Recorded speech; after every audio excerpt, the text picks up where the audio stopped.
Das hier ist ein sogenanntes Multifunktionswerkzeug, denn mit dieser Maschine kann man sowohl schleifen, hier gibt es also so Schleifaufsätze, als auch sägen. Aber wie man sieht, ist dieses Sägeblatt nicht ganz rund, sondern es hat nur so einen Segmentbogen, denn es dreht sich nicht, sondern es schwingt nur. Ich schalte es mal ein.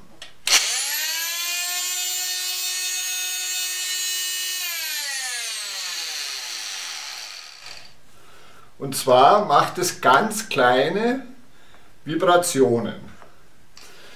Das hat zur Folge, dass man damit zwar Holz sägen kann und alle anderen harten Materialien, aber man kann nichts Weiches sägen, weil weiche Materialien machen diese Vibration mit und werden somit nicht geschnitten.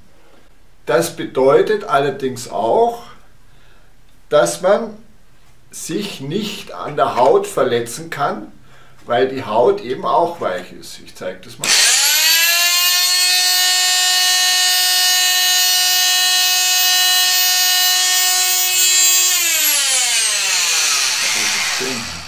Und somit bietet es sich an, hiermit eine kleine Kreissäge für Kinder zu bauen, wo die sich nicht verletzen können.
Wie man gesehen hat, funktioniert es zwar ganz gut, allerdings möchte ich zu dieser Maschine noch was sagen. Das ist die Bosch PMF 180E. Diese Maschine ist mit Abstand die lauteste Maschine meiner ganzen Werkstatt. Und wenn ich gewusst hätte, wie laut die ist, dann hätte ich sie mir wahrscheinlich niemals gekauft.